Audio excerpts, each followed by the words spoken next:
Welcome. This is Dr. Michio Kaku, Professor of Theoretical Physics at the City College and the Graduate Center of the City University of New York, and this is Exploration. Every week in Exploration, we discuss the fascinating world of science and its impact on society. And today, we're going to talk about the borders of science. What happens when science becomes the paranormal? What happens when people believe strange things? And what happens, well, sometimes these strange things turn out to be true. With us today is the leading skeptic, the man who says, bah, humbug, whenever you see these science specials about voodoo and magic and talking to dead people on television. He's Michael Shermer, founder of the Sceptic Society, author of a number of books about the paranormal, and he is a, quote, debunker, unquote. Now, let me be very clear about this. He will also probably say something that will probably offend somebody out there. However, he is the leading skeptic, and that's what he does. He's the one who says, bah, humbug, bunch of nonsense being promoted on television. Well, you can challenge him. The Sceptic Society has a website, so if you don't agree with every position taken by Mr. Shermer, engage him on his website. So once again, our special guest today is Michael Shermer, founder of the Sceptic Society and the Skeptics Magazine, author of a number of books about the paranormal, and he is America's, quote, #1 debunker. Well, you decide.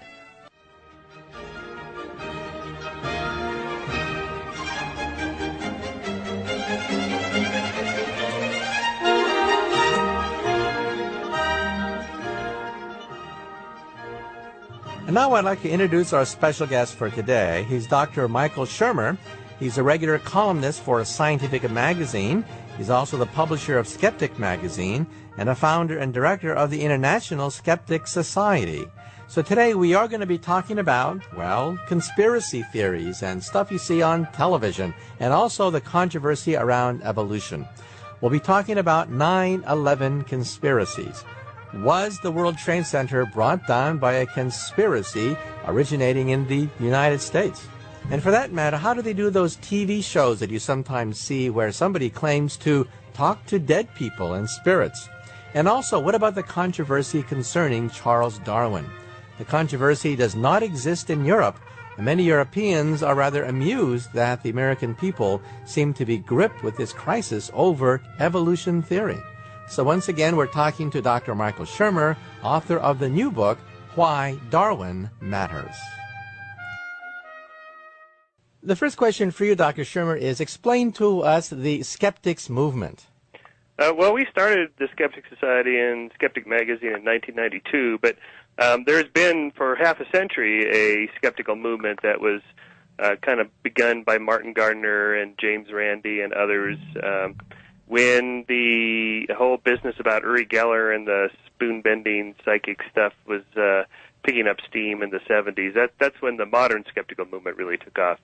And our magazine, the purpose of it is to, well, two things. Really, we are debunkers, let's face it. There's a lot of bunk out there, and part of our job is to, like trash collecting, it's a dirty job, but somebody's got to do it. And so that's part of it. But to me, that's not the most interesting thing. I mean, like lining up the claims of the creationist or 9/11 conspiracy people or whatever and answering them one by one is something somebody needs to do, and that is what we do. But on a larger scale, I'm more interested in the power of belief, how belief systems work, how people come to believe such weird things. I wrote a book about this, why people believe weird things. I mean, it is an interesting question, particularly smart people. I mean, college professors believe weird things. And so how does that happen? I mean, if they're so smart, what's going on here? And the short answer, as it turns out, is that most of our beliefs are held for non-smart reasons. That is, psychological, emotional commitments that we make depending on our peer groups and mentors and where we were raised and the beliefs of our parents and things like that. And then we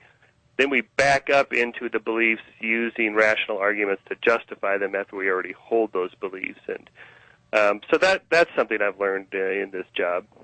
And I guess there's no gene for rigorous scientific thinking, right? I mean, no one's born by saying that things have to be falsifiable, testable, reproducible.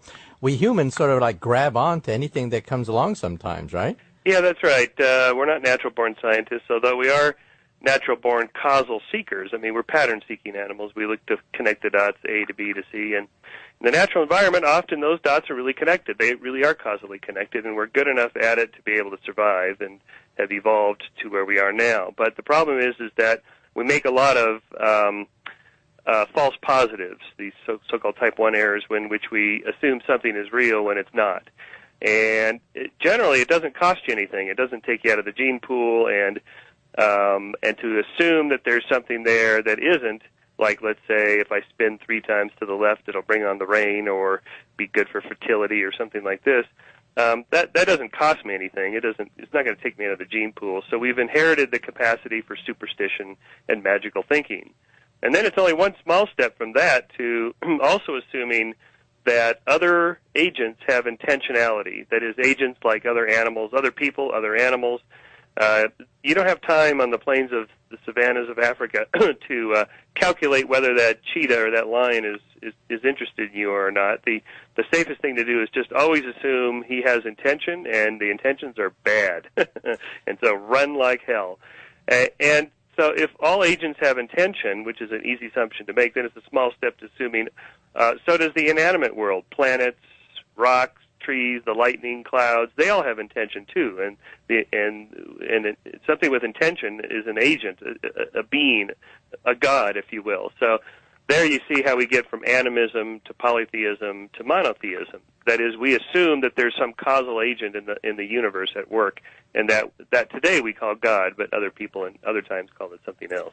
Now, I understand that some brain scientists have looked at something called epileptic lesions, damage to the brain, whereby people see causal things everywhere in the universe if they suffer from epileptic lesions.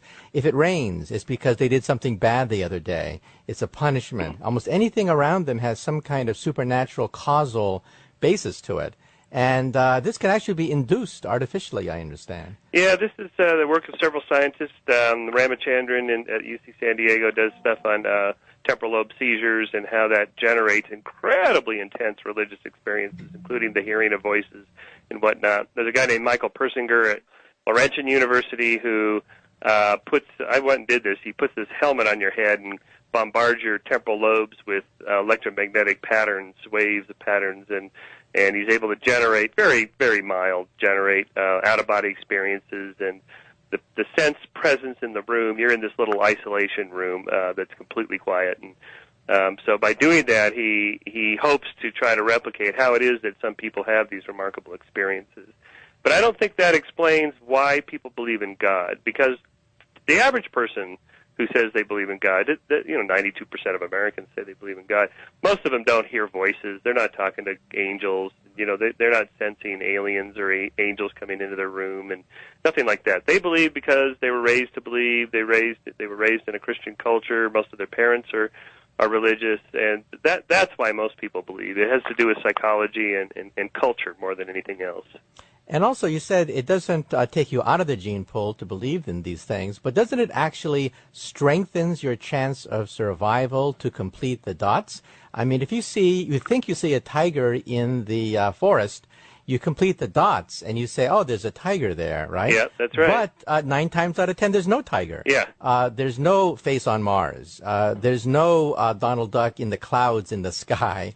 But the brain says, by God, it looks like Disney characters up in the sky. And the brain does that naturally because, in some sense, 1 time out of 10, it actually probably saves your butt, right? That's right. So magical thinking and superstitious thinking is actually just part of a larger, what I call a belief engine. That is, we just form causal connections and beliefs about everything. And sometimes they're true. They're true often enough that it helps us. But the rest of the time that they're not true, the false positives, so what? It doesn't really hurt us. So we've inherited that. It's never going to go away. I have job security at Sceptic. Okay. People will always be believing weird things. Okay. And let me ask you a personal question. Why get into this business? Because it's a thankless job. You probably get a lot of angry letters from fans of Bigfoot. You probably get a lot of angry people saying, how dare you question whatever. It's a thankless job. Why do it?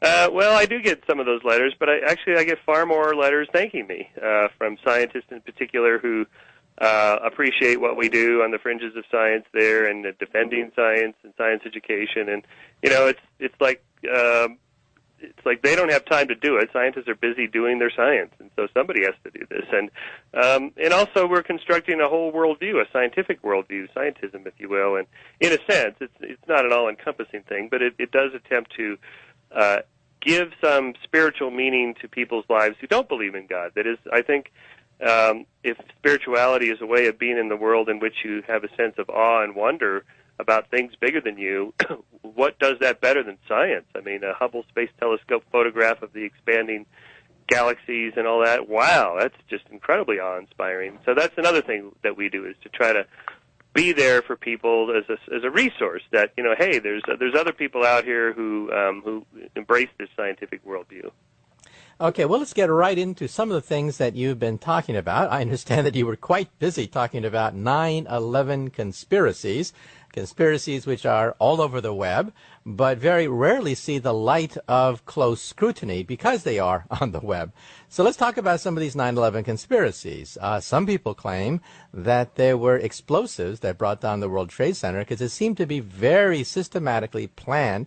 The buildings went straight down. Well, what are your thoughts? Yeah, I'll tell you, I encountered this about 2 years ago when a guy came up to me after a public lecture and started telling me about how the World Trade Center was brought down by these squibs, these demolition bombs, and I was just standing there, mouth agape, going, "What are you talking about?" And so he told me all about this book in France, and I thought, oh, well, the French, what the hell, they're always hammering the Americans, and this thing will never take off. And man, was I wrong. I wrote a column about it because I thought in Scientific American I wrote a column about the 9/11 conspiracy theories. That's an easy target, and just knock them down. And I got hundreds of letters from readers of Scientific American telling me that I was wrong, that in fact there was some conspiracy afoot. And then and since then it's just really picked up steam. There's this professor at BYU, Steve Jones, I think his name is, who was put on suspension for this. There's this 9/11 Truth Committee, and they have conferences. There's this video on Google Video called Loose Change, the most downloaded video this week. And so here's the deal. They have to spin an incredibly elaborate conspiracy to make this happen. That is, the Bush administration orchestrated the bringing down of the towers and the attack on the Pentagon in order to galvanize the American public into going to war against against Iraq and so on, and perhaps Iran and whatnot. Anyway, just to galvanize the people behind the president, and and we can see how well that's worked. But in any case, so just take something like the physics of why the buildings fell. We actually have a pretty good understanding of this now from the architects who designed it and the people that built it and people that study these things, that the impact of the planes damaged some of the internal structures. The fuel from the planes only burned for a few minutes, but as we could see, the fires burned for far longer than that. What was burning were the carpets, the drapes, the desks, and lots of paper. And that's what got the temperatures high enough not to melt steel. You don't have to melt it. They make a big deal about steel melts at 2,700 degrees, and jet fuel only burns at 1,500 degrees, so that couldn't have done it. Yeah, but you don't. But first of all, other fires do burn hotter: wood, desks, paper, and so on. But you don't have to melt it completely. You only have to weaken it, and that's in fact what happened. This cross beam sagged, pulled in the sides of the building by about 5 feet on each side, and the structure was already severely damaged where the planes hit, and that's what caused the initial collapse and then the pancaking effect down below the floors below where the impact was. And another thing, I never thought about, why didn't the buildings fall over on their side and, hit your apartment there? Well, because buildings like that are 90 to 95% empty space. They're offices. They're mostly air. There isn't enough structure to topple straight over on the side because, the supporting beams go deep into the earth. So it could only go straight down. No matter how it was brought down, it could only go straight down. Then the conspiracy weaves even weirder than that. The Pentagon, they say, well, it was a cruise missile that hit the Pentagon. Well, there's eyewitness accounts that say they saw the American Airlines logo on the tail of the plane when it hit. And in any case, what happened to the plane, that flight, that disappeared the moment the impact happened on the Pentagon? If it was a cruise missile, where'd the plane go? And where's all those passengers? And, well, they have answers to these, where the plane was flown to Cleveland and the passengers were taken off, and then, but their families haven't seen them. Well, they were gassed. And so this goes on and on like this, and we can just stop right there and ask a simple question.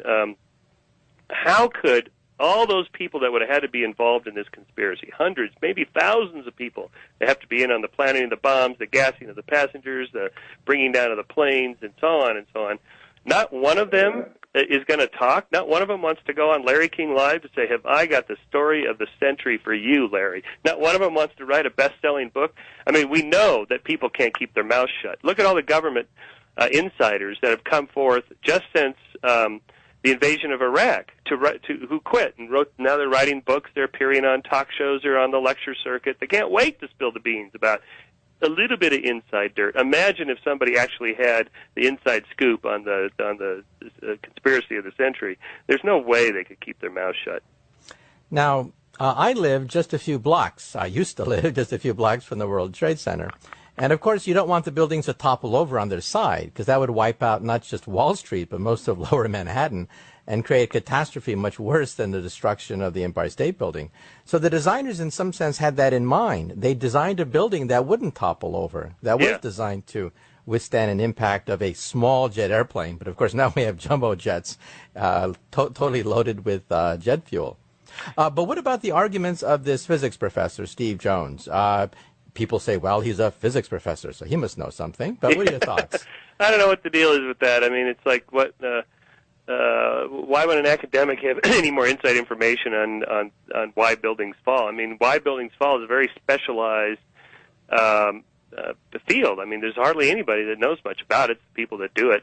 And, you know, the people that cleaned up the World Trade Center, by the way, in addition to the firefighters and police and so on, were some demolition squads. You would think if there were squibs, there were little bombs, that they would have spotted these things and brought them to the light. Like, hey, look what we found. This is incredible. One of the problems with these conspiracy theories is that they're based entirely on anomalies. And as you know, in science, we have this problem, the problem of the residue problem. There's always a residue of unsolved mysteries that no theory explains every single piece of data, that there's always going to be a few weird things we can't quite explain yet. And we're working on those and so on. Or maybe some other theory will explain all the current data plus some of the anomalies. What conspiracy theorists do is they take just the handful of anomalies, ignore the vast body of evidence that's supported by the predominant theory, and just spin a whole tale around that. It's like the UFO people do this as well. And so why not take Osama bin Laden and Al-Qaeda at their word? They said they did it. They were glad they did it. They boasted they did it. They would do it again in a heartbeat. They're trying to do it again.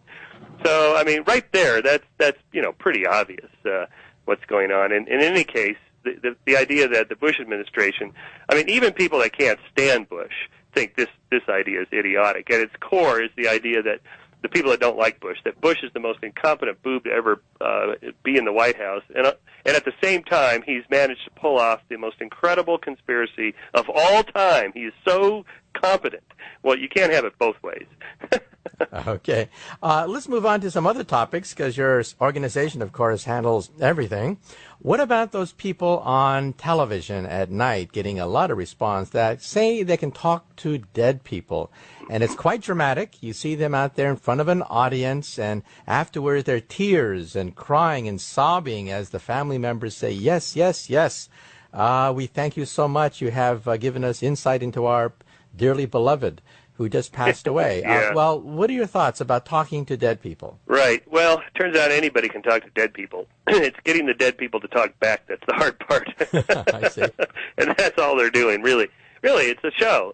It's a type of psychic. It's a type of magic called cold reading, mentalism, where you pretend or you fake or you appear to be talking to dead people. You appear to be getting information from the other side, is what it is, and it's a trick. So, first of all, the people are prepped. They're ready. They're there because they want it to be true. So that makes it especially easy.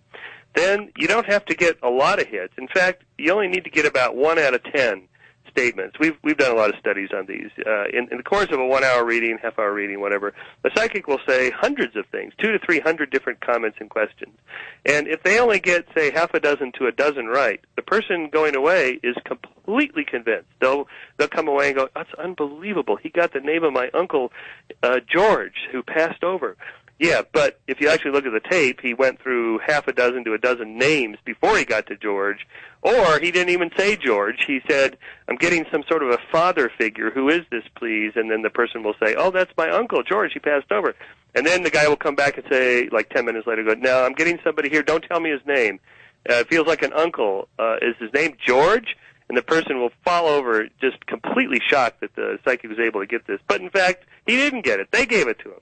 And that's very typical of these kinds of things. So it's a trick. It's called cold reading. Anybody can do it with a little bit of practice, and nobody can talk to the dead. And also the audience, aren't they a little bit selfish? I mean, they want something. What they want is forgiveness because this person passed away with unresolved problems.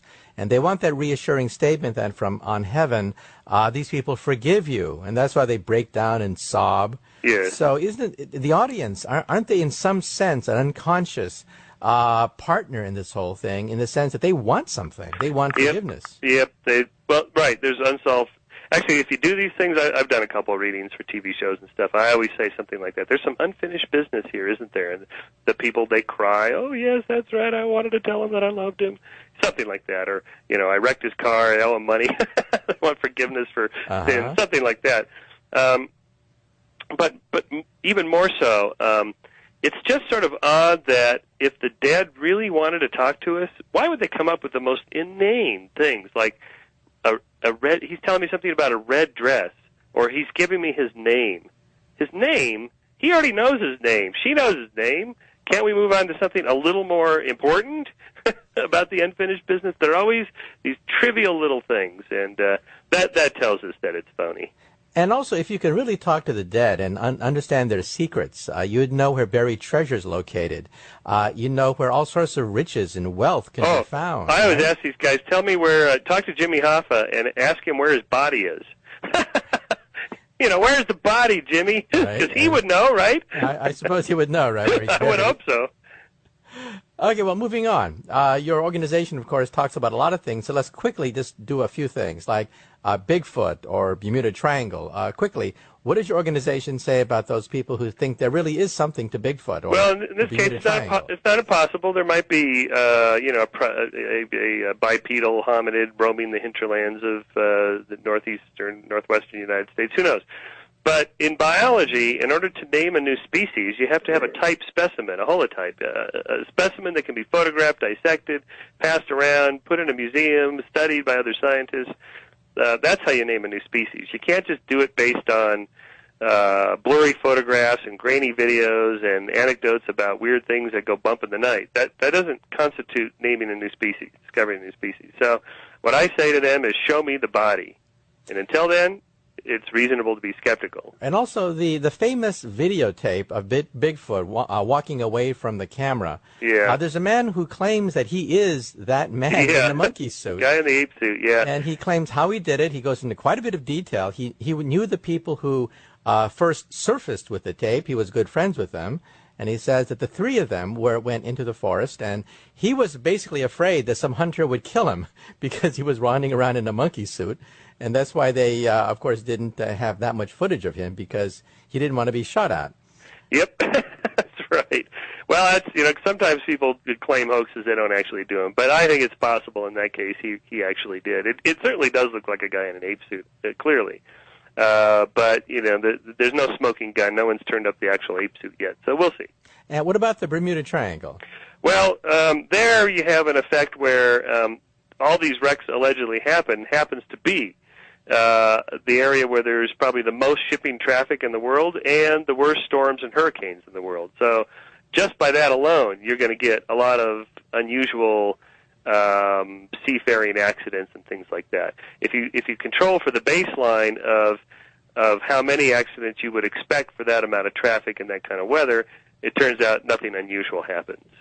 Okay, and what about alien abductions? Some people claim that it is nothing but sleep paralysis involved, but explain. That's the best theory we have going now. That is, we do know that a certain percentage of the population, maybe 1 out of 50 or so, has sleep paralysis. That is, you wake up in the middle of the night in which you're so relaxed you feel paralyzed, like you can't move. You're not actually awake. You're sort of in a dreamlike state, but you feel like you're awake. But your body is prone and seemingly paralyzed. You can't move. And then you have a sense presence in the room and a feeling of something like comes into the room and sits on your body, sits on your chest. In the Middle Ages, they called these the night crusher. The crusher that comes in the night. This is a nightmare, is what it was, a nightmare. And then they called them incubi and succubi. These were, demons. Satan sent them in. And 100 years ago, it was ghosts and poltergeists that came into the room. And today, it's aliens. And so the culture tells you what you're supposed to interpret that odd brain anomaly as. So it's a mental phenomenon. It's a brain anomaly. And then the culture tells you what you're supposed to call it or interpret it or how the narrative is supposed to be constructed. Since we live in the age of science and science fiction and Star Trek and E.T. and so on, that's our angels. Now, I understand. I once interviewed a sleep expert. He said that when we dream, we are paralyzed. We're paralyzed when we dream. Otherwise, we sleepwalk and create all sorts of mischief. Yeah. However, there are these people, 1 in 50 or so, who, when they wake up, they're in this dream state where they are paralyzed, but they're conscious, semi-conscious. Yes. And then they have these, nightmare recollections under hypnosis, which brings this out. That's right. And there is a small percentage also who don't have that, but they have recovered memories of being abducted. And we know now that recovered memories are completely unreliable. They're brought forth by therapists who already believe in aliens and ask them leading questions. And then in the hypnotic sessions, they construct false memories in their own minds of things that actually never happened. And we now know that that's really easy to do.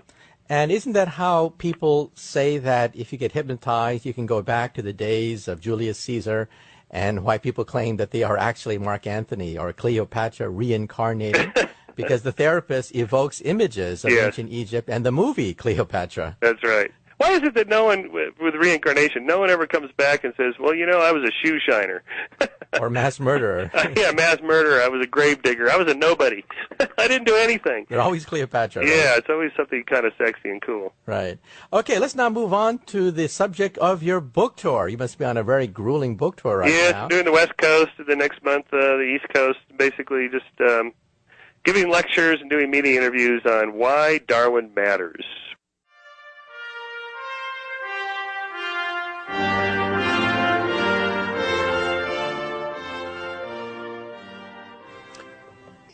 Okay, now, if you go to Europe, many Europeans are amazed that Americans are still fixated over this, the monkey trial of many decades ago. It's a settled question in Europe. In fact, Darwin is on the money in England. Yes, I know. However, here it's quite a volatile issue. Why here and not in Europe?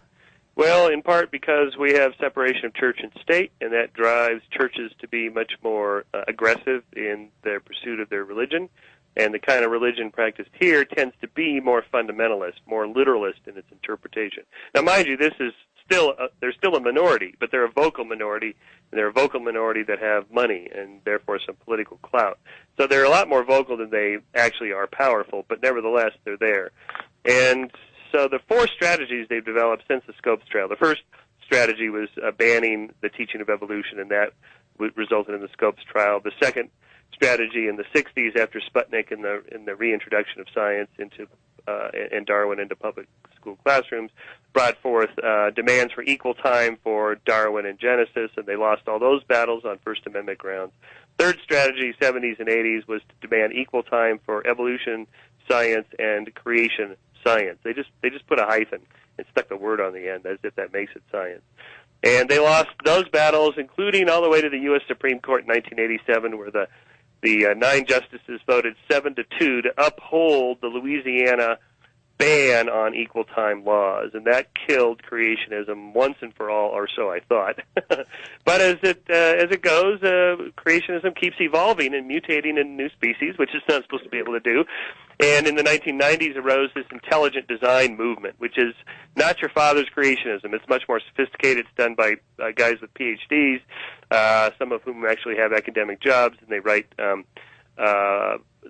books that are much more sophisticated than the old creationist books. And they have an agenda called The Wedge, in which they want to break down the wedge separating church and state, and it begins with the secular materialistic worldview, which they believe is embodied in science in general and Darwin in particular. So that's where they got this idea, is we have to topple Darwin and the theory of evolution to begin our long program of reintroducing Christianity into American public life. That is their goal. So whenever somebody pretends to be doing science, that's our bailiwick. That's what the skeptics do. We jump in there and say, okay, let's see your evidence. And so my book, I actually have a whole long chapter in which I have all of their arguments, the top 10 arguments they present and the counters to them. And then I go on from there, exploring their agenda and their motives and so on. Okay, well, let's talk about some of those. Some of the creationists claim that humans coexisted with the dinosaurs. The dinosaurs were wiped out by the flood, that the world is only 6,000 years old. But, well, what are your thoughts, and what are some of their best arguments? Now, on that, the modern intelligent design creationists, they don't believe any of that you just said. Those are young Earth creationists. They have purposely distanced themselves from them so that they can make more make more ground in public schools. So they say, no, the Earth is 4.5 billion years old. We recognize that. Evolution does happen. It's microevolution, not macroevolution. And the flood was a mythic story. It didn't literally happen. So by doing that, they've been able to curry a lot of favor amongst more thoughtful, intellectual people who do read the Bible more allegorically and metaphorically than literally. So their best arguments have to do with biology, and particularly the structure of DNA, the structure of the eye, the blood clotting mechanism, the bacterial flagellum, the little tail that, like on a sperm cell, a little tail like that propels cells, and any kind of complex molecular biological structure or function that they don't think Darwin or Darwinian theory can explain. That's where they think the intelligent designer stepped into our space and time and tweaked the system to get that going. That's their core belief. And what is their best shot? If you were to try to tear down Darwin using that point of view, what is their best shot? Their best shot is to try to find and Darwin himself said this in The Origin of Species, if somebody could show where it would be impossible to have a stepwise, gradual buildup of a structure or function, then my theory would be shot. So that's what they're always looking for. They call this irreducible complexity, some sort of system in which if you took out one part, it wouldn't work anymore. Therefore, it's irreducibly complex structure that can't work without all the parts. Therefore, how would a stepwise, gradual Darwinian method system build, say, an eye or a wing? Well, let's just take the wing, because that's such a classic one. We can certainly see what a fully functioning wing would do for an organism. It's adaptively functional. It's great for getting away from predators, catching prey, and so on. But what good would half a wing do, or 10% of a wing? How do you go from 0 wing to 1% of a wing all the way up to 100% of a fully functioning wing? Until you get to 100%, you can't fly. The answer is that it was not a poorly adapted wing along the way. It was a well-adapted something else, that something else being probably a thermoregulating device. Wings are terrific for gathering, collecting heat, or holding heat in next to the body. Wings are also terrific for, like in penguins, to use as submarine devices, that is, for controlling motion through the water. Wings are also good for, as it turns out, animals that are running along the ground, particularly if they're going uphill, can go faster if they push with their wings along the ground or just push the air back. They don't actually have to achieve flight at all. They get a terrific advantage for running speed. And we know about already gliding squirrels, for example. You don't have to have fully functioning flapping wings. You can use ersatz wings for gliding. And all of those are stepwise ways that you can get from no wing to fully functioning flying wing, because they were used for something else and then later co-opted for the current use that we see. And what about the eye? The eye, well, it's not true that the human eye, say, is irreducibly complex. If you took out any one part, it wouldn't work at all. That's not true. Lots of people have various vision disorders in which they can only see partially, but they can see partially, and believe me, they'd rather see partially than not at all. It does give them some advantage. So it's not true. And in any case, if you look at just the current animal kingdom, you will find a whole sequence of eyes, from the simplest you can imagine, a single eye spot on a very simple organism in which its only job is to turn on or off if there's any kind of light at all, to a handful of eye spots, to a little pit that has a whole bunch of eye cells, that is light-sensitive cells, that give a tiny bit of directionality to the light, to a deeper eye pit in which you get kind of a crude image forming. There's no lens yet, but a crude image forming on the pit that has all these light-sensitive cells, and all the way up to the modern mammalian complex eye. So there is already a stepwise sequence just in current animals, then you can reconstruct how that could have happened from the fossil record. And also from DNA, it used to be said in textbooks that the eye developed independently, evolutionarily speaking, many times in the past. But looking at the DNA, that's apparently not true. Looking at the DNA, apparently all the so-called independent developments of the eye came from one original gene, where I think it was sensitive to light because of the chemical rhodopsin. Yeah, that's right. And that then set into motion all the other eyes, which we see in the fossil record, so that misled us into thinking that the eye developed many times. And actually, it was just one mutation, yep. Hundreds of millions of years ago that set everything into motion. Yeah, it's remarkable what we've been able to learn from the new science of evo-devo, and how single gene mutations or chromosomal replications can increase the amount of complexity of an organism instantly, or start a whole new lineage of different structures, such as eyes or wings or something like this. A whole new set of body plans, for example, in the Cambrian explosion, that Gould writes about, the Burgess Shale. There's all these new experiments going on here, and that can happen from an explosion. So in that sense, insisting that everything be explained by Darwinian, stepwise, very gradual, incremental steps is not always the case. And we know this now from modern genetics and evolutionary development. Okay, now given the fact that there is no gene for science, there's no gene for careful, rational explanations of phenomenon, this debate over evolution will probably go on forever, right? One of the problems is that evolution is counterintuitive.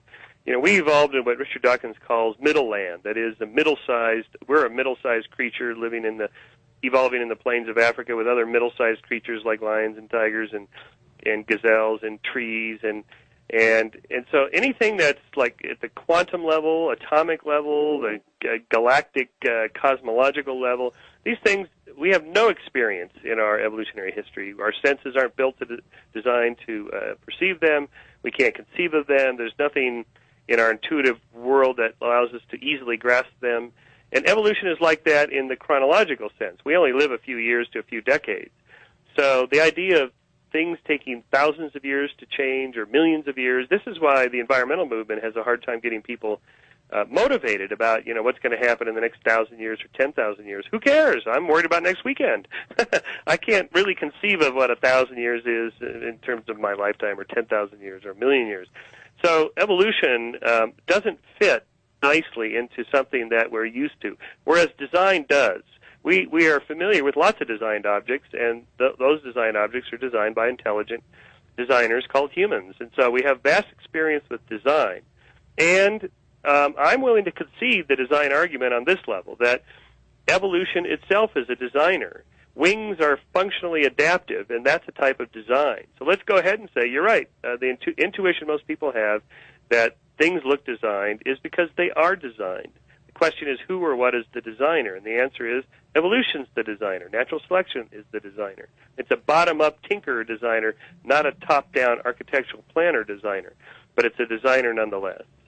Now, isn't one problem the fact that since we evolved on a third planet of a minor star in a very mild, temperate corner of the backwash of the known universe, our common sense is actually not the common sense of the universe. Our common sense is really the anomaly. It's the exception. Yes. We live in an exceptionally mild corner of the cosmos, when the cosmos is quite hot, quite cold, quite radioactive, quite violent, and we assume that our common sense is good for the entire universe. Isn't that a problem?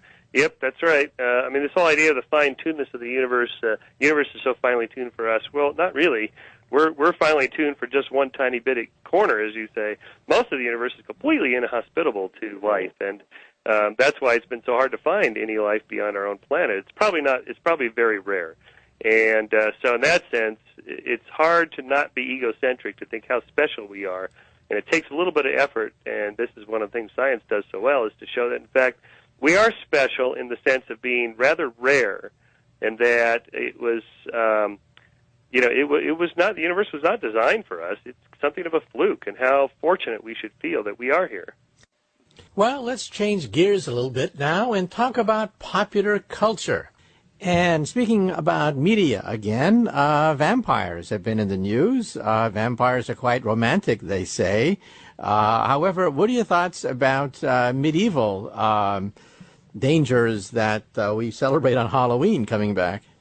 Right. Well, vampires. I think this is more, instead of a media thing, more of a literature or sort of deeper cultural theme in fiction that seems to appeal to people. The whole Dracula theme of bloodsuckers, danger in the night. It's almost very demonic in a way that I think stems from Middle Ages obsession with demons and incubi and succubi. It's sort of another version of that. Somebody or something that comes in the night to harass me in my bed, to molest me, to take something from me.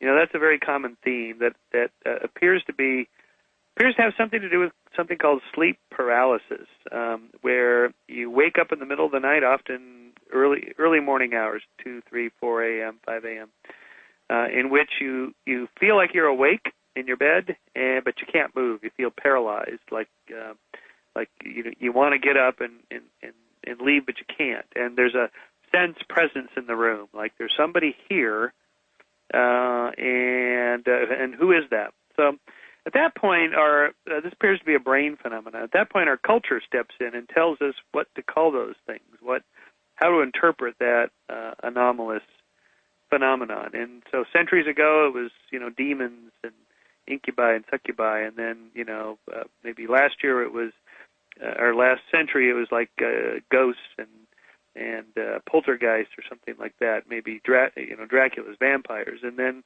in our time it's more like aliens are coming and harassing us in our beds at night. And so whatever's in pop culture, that's in literature and in our case in films and TV, that gets inculcated into our minds. And so when our brain has one of these anomalous hiccups, another part of our brain steps in and says, okay, we have to make sense of this weird thing. What is that? Oh, I know. I saw this movie. I'm anthropomorphizing your neurons here, but basically, you're calling it something that your brain has been inculcating from pop culture, and that's how these things happen.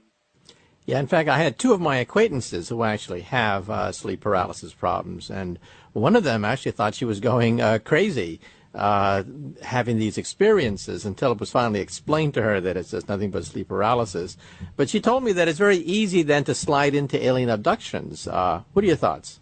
Yeah, that's absolutely right. In fact, I was telling this to one of my cycling friends yesterday who's from California, so he's a flatlander like me, but he was visiting Colorado, where he was staying at a friend's house that it was at high altitude, like at 10,000 feet. And it's hard to sleep at high altitude when you're a flatlander, a lowlander like us. And so he was having these really lucid dreams, these really weird, bizarre. Basically, what it is oxygen deprivation. If you live at sea level like we do, you have far fewer red blood cells than people that live at high altitude. Their bodies produce more red blood cells to deliver more oxygen to their brains because they have less at high altitude. So basically, you're starved for oxygen. Your brain then starts to have these weird anomalous experiences, and that is what we think happens with near-death and out-of-body experiences. Is there anoxia or hypoxia, or just not enough oxygen to the cortex, causing your brain to have these sort of weird anomalous experiences? Which, since your brain doesn't sense itself, it doesn't think, ooh, wow, I'm having these weird experiences that I'm creating myself. What your brain thinks is, wow, there's somebody else in the room with me. There's something else in here that's not me. There's a not me in here, and what do we call that not me? Well, it's a demon or it's an alien or whatever. What are your thoughts about transcranial experiments where you can actually shoot radio waves into the brain to induce the feeling of being religious. People say yeah, that. I've done that. This yeah? is Michael Persinger's research, I think you're referring to, at Laurentian University in Sudbury, Canada, and you put on this God helmet. He calls it the God helmet. It's just a motorcycle helmet with some solenoids on the side. And he bombards your temporal lobes with these magnetic fields. And so temporal lobes are the sort of lobes of your brain that are above your ears, left one and right one, and they do different things, but they seem to be related to like orientation in space and imagination and memory, some memory. And so when you start tinkering with those things, you're sort of simulating one of these brain hiccups, these little sort of anomalous things that happen. And so he puts you in this isolation chamber with the helmet on. You're in this big easy chair, soundproof room. They turn the lights off, and you're just kind of there alone, and he turns on his little magic computer that starts bombarding your temporal lobes with these fields, and he can create different sensations. It's not dramatic. It's not like you've taken a drug or something and all of a sudden you're spinning out of control. It's not like that. It's a little more subtle, but it does give you a sense of there's somebody else in the room with me, or I feel like I'm floating out of my body. I had some slightly anomalous experiences, not hugely upsetting, but other people have. I think because I'm a skeptic, I tend to sit there thinking about it too much, like trying to fall asleep by thinking about it too much. It's harder to do. Or like I've tried to get hypnotized recently, and I just can't do it anymore. I used to be able to do it in my 20s. It was kind of fun to get hypnotized, but I can't do it anymore because I sit there and think about it too much. So I think if you're a slightly fantasy-prone personality and you sort of are willingly suspending disbelief to enjoy like a movie, but in this case enjoy an actual experience like that, you'd be more inclined to interpret those kinds of brain phenomenon as paranormal or supernatural. So let's talk about ghosts. There's even a program on the Discovery Channel, Ghost Hunters. There's so many different kinds of ghost movies and ghost programs. You whisper with ghosts. You talk to them. What are your thoughts? The ghost whisperer, right. Well, of course, there's no such thing as ghosts. The idea is that these are disembodied spirits of dead people, and if that were true, there's about 6 billion people today, and there's about 100 billion people have lived throughout history. So the numbers don't really add up. Where are all those 100 billion souls floating around or reincarnating or inhabiting different homes and hotel rooms or whatever? The whole thing doesn't make sense in that sense. In any case, what would be the platform, the medium by which you transfer your memories from your neurons in your brain to what? To some sort of hologram, some sort of energy field? Anyway, no one has any good answers to that. What's really going on here is that there's just unsolved mysteries. There's like spooky things that happen at night, creaky houses, creaky pipes, train goes by, shakes the house, houses are old, electrical systems go out, there's weird lighting systems. Maybe it's the moon, maybe it's a reflection of a light in another house, maybe it's somebody just walking down the sidewalk and you hear them better at night because there's less ambient noise. There's a whole bunch of just sort of anomalous things that happen. And if we don't have an explanation for it, our human mind just creates one. There's one thing we know about the human brain: it is not comfortable with uncertainty. Hardly anybody ever says, you know what, that's a weird thing, but I don't know what the explanation is, and I'm comfortable with that. Even scientists have a hard time saying, I don't know. But by profession, we have to say that. But for the most part, the brain just doesn't do that. So we fill in the gaps with ghosts or demons or angels or gods or whatever. That's what our brains do. Okay, and I'm sure your group is flooded with UFO stories. What are your thoughts, especially about airplanes that seem to see things following them that are tracked by radar? What are your thoughts? Right. Well, so of course pilots are no better observers than anybody else. It's one of the sort of urban legends that goes along with ufology, is that if whatever it is you're excited about was spotted by a sheriff or a politician or a pilot or a policeman, somehow that makes it more valuable. Why? Their eyeballs and ears and brains work the same way as everybody else's, so there's no reason to think that there's anything special about that. When pilots see things or whatever, just like anybody else, how do you know how big it is? I mean, when it's in the sky, there's no yardstick reference to say, oh, it's 150 yards wide and 300 meters long, and it was traveling at 300 miles an hour. I mean, people give descriptions like this, but of course, how would they know that?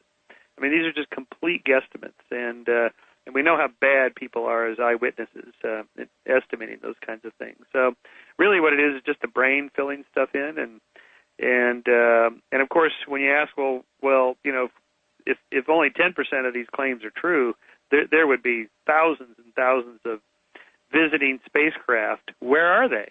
I mean, why don't we have one? And the answer is always, well, we do. The government's covering it up. So we're always back to the conspiracy theory. That is, the lack of evidence is proof that it must exist because the government covered up the evidence, Area 51 or whatever. So our position on that is that, you know, there's probably intelligent life somewhere out there in the cosmos just by the sheer numbers of stars and planets and galaxies, but they probably haven't come here because it's a long ways away between stars and a lot of empty space, and the stories we get about aliens are so human-like. They're so fraught with human frailty, the stories themselves, that is, that it's much more likely a human error of thinking and cognition than it is an extraterrestrial intelligence. Well, have you ever had a sighting that was hard to dismiss, that obviously wasn't a meteor, wasn't the planet Venus, wasn't swamp gas, wasn't a radar echo, wasn't a weather balloon? Have you ever encountered an incident that you had difficulty explaining? Yeah, I wasn't a balloon boy. Well, sure. In fact, I'd say that probably 5% of all sightings are unexplained. They're unexplained by scientific standards and by UFO standards. That is to say, the UFO believers and us skeptics, we agree that probably 5 to 10% remain unexplained. And so, what do you do with those anomalies? That, you know, stuff happens, we can't explain it. What do you do with it? Scientists will say nothing. You don't have to do anything with it. Just leave it sitting there. We'll get to it, maybe, or maybe we'll never solve it. You just can't solve it. You can't explain everything. What the UFO people do, by contrast, is to take that 5% of anomalies and turn it into a whole new worldview, a whole theory about aliens visiting and government conspiracies and cover-ups and what the aliens want and so forth. And that's the difference between the skeptics and the believers. Is the skeptics are willing to live with the unknown and uncertainty, and the believers want to turn it into something dramatic. And any parting thoughts for those individuals who may want to subscribe to your magazine, check out your website, or are simply fascinated by the unknown? Well, I think, gosh, you'd have to be made out of wood not to be fascinated by all this stuff. It is interesting. Yes, it would be pretty cool if it was true, you know, but what we wish to be true and what is true is not always the same. And so if you're interested in, you know, what are the explanations for these different things, that's what we do. All issues of Sceptic magazine going back to the early 90s are still in print. You can order them. You can go to Sceptic.com and look up the different subjects you're interested in, and we carry a whole catalog of books on these different topics. So that's the best place to go. Walk into your local Barnes & Noble and Borders Books, pick up a copy of Sceptic, or go to Sceptic.com and subscribe, or go to our website there and look to see what subjects we've covered and enjoy the process. And that concludes our interview with Michael Shermer, publisher of Skeptics Magazine and also founder of the Skeptic Society. Well, in the closing minute of exploration, let me make a short editorial comment, and that is that even though most conspiracy theories are outlandish, wild, and preposterous, some of them actually turn out to be true. For example, for years back in the 50s and 60s, it was rumored that the CIA was conducting all sorts of bizarre experiments with new chemicals, drugs, mind control, hypnosis, all sorts of chicanery going on behind closed doors. Many people said, conspiracy theories. Well, during the Watergate hearings, the cat came out of the bag. 20,000 documents came out due to the Freedom of Information Act because of the chaos of the Watergate years, and it documented what is called MK Ultra. In fact, the CIA did fund hundreds of experiments in the paranormal, mind control, hypnosis, drugs, all sorts of stuff came true. So in other words, sometimes the conspiracy theorists are correct.